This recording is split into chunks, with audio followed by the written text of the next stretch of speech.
دوستان و عزیزان، خوش اومدید به کانال خودتون، کانال گیاهیار. توی این برنامه من میخوام به شما توضیح بدم که گیاه سانسوریا رو چطور میشه توی خونه تکثیر کرد و پرورش داد. من اینجا یه گیاه سانسوریا تهیه کردم خودم. سانسوریای شمشیری هستش، 2 تا پاجوش داره که پاجوشاش هم میشه از روش سوا کرد و 2 تا هم غلاف داره که غلافای اصلی هستن. اینها رو هم میشه سوا کرد و تک تک به گلدونای دیگه انتقال داد.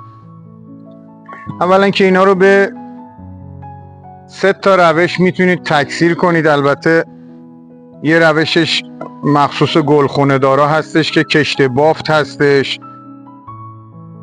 روش سادهش اینه که شما این گلدونها رو از ریزوم، اصطلاحاً اون ریزومی که دارن سوا کنید.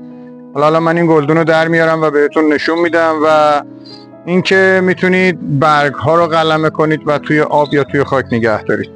شما این گلدون رو حتما گلدونی که دارید میخواید قلمه کنید مهمه که گلی که توش هست سلامت کامل داشته باشه، چون مخصوصا توی این گیاهی که ضعیف باشه احتمال اینکه بتونید تکثیرش کنید خیلی کم هستش.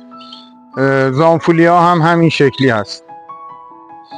حالا من اینو به شما توضیح میدم که چقدر ساده میتونید توی خونه گیاهتون رو قلمه کنید. گلدونی که من تهیه کردم رو خیلی ساده، راحت، یه 4-5 تا اینجوری از بغلاش فشار نرم بهش میدید که این گلدون خودش رو ول کنه. بعد خیلی راحت دستتون رو توی غلاف ها میذارید که بتونید کنترلش کنید و برش میگردونید. میکشید و از توی گلدون در میاد بیرون. خیلی ساده، آهسته هم میچرخونیدش که نشکنیدش. البته این گیاه گلدونش به تازگی عوض شده، چون خاکی که دورش هست مشخصه نرمتره و خاکی که خود گلدون گل بسته دورش این سفتر هستش. این گیاه رو خیلی راحت خاکی که دورش داره رو میتکنید به این شکل. سعی کنید که ریشه ها از بین نره، ترجیحاً ریشه ها نشکنه. بهتره که این اتفاق نیفته چون راحت تر جون میگیرن گیاهتون. خب این گیاهی که من در آوردم الان یه غلاف سوا هم بغلش داره. هر کدومشون فکر کنم نه، این پاجوش نداره که اینو میشه خودش رو انتقال داد به یه گلدون دیگه به تنهایی. و این گیاه 2 تا اصطلاحاً پاجوش داره که به این پاجوشایی که از جایی که به گیاه مادر وصل شدن به این ریشه کلفت اصطلاحاً میگن ریزوم. اینها رو خیلی راحت با یه قیچی شما از قسمتی که نزدیک باشه به گیاه مادر قیچی میکنید.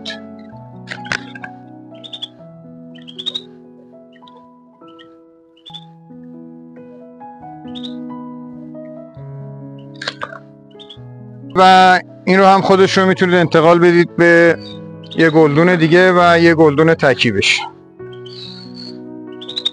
به این دلیل میگم که اینها رو نزدیک به گیاه مادر قیچی کنید که اولا ریزوم بیشتری روی این گیاه باشه که خیلی راحت‌تر ریشه بزنه و زودتر شما به نتیجه برسید. حالا من اینجا چند تا گلدون تهیه کردم که ترجیحاً گلدونی هم که استفاده میکنید حتما یه گلدون استاندارد باشه و از نظر اندازه‌ای هم هر چقدر گلدونتون زمانی که گل رو به یه گلدون دیگه انتقال میدید حتما تا اونجا که میتونید گلدون رو کوچیکتر بگیرید به نسبت جثه اون گیاهی که میخواید قلمه بکنید. چرا؟ به این دلیل که زودتر توی این گلدون ریشه میبنده اصطلاحاً خودشو، یا ریشه پر میکنه. مهم هست که گلدون کوچیک باشه و گلدون بزرگی استفاده نکنید. اینو من از پوکه استفاده میکنم، پوکه های معدنی هست. این پوکه ها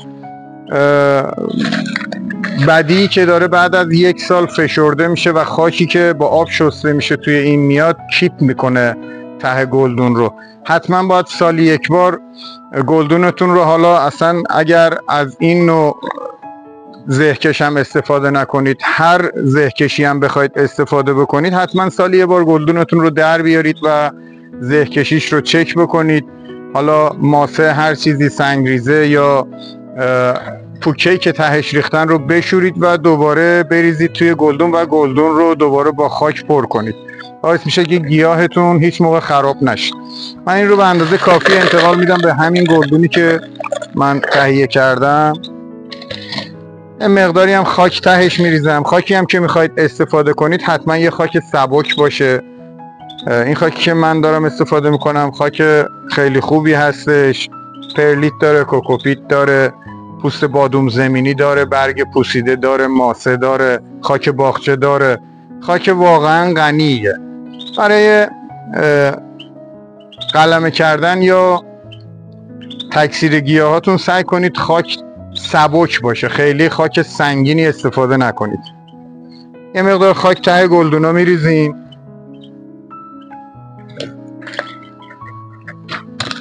و خیلی راحت تا این قسمتی که سفیدک زده مشخص اصلا تا اونجا توی خاک باشه میذارید و اینو صاف نگرش میدارید، دورش رو خاک میریزید.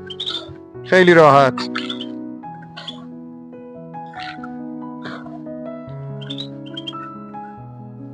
و با انگشتاتون فشار میدید و دور گلدون رو کمی سفتش میکنید.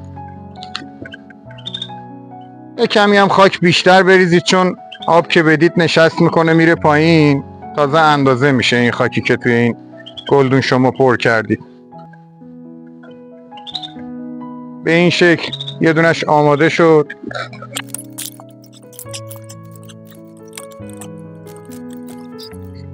خب و این یکی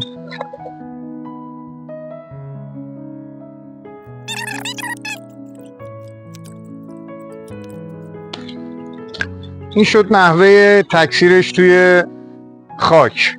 خیلی هم ساده. ما الان اینجا 3 تا گلدون داریم و هر کدومشون مراقبت سوایی نیاز داره. حتما رعایت کنید اینو.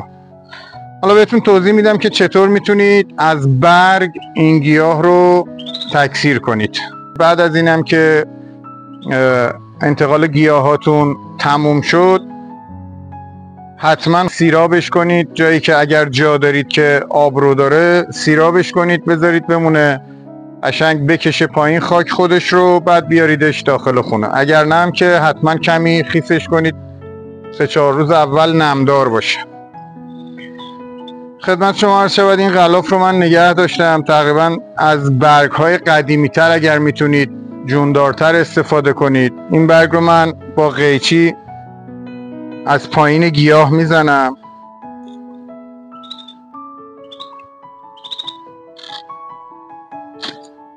به این شکل و این غلاف رو هم کنار میذارم و میتونم این رو دوباره انتقال بدم به یه گلدون دیگه. ترجیحاً 8 سانت تا 10 سانت قلمه هاتون باشه. میتونید صاف ببرید قلمه هاتون رو و میتونید به صورت 7-8 ببرید به این شکل.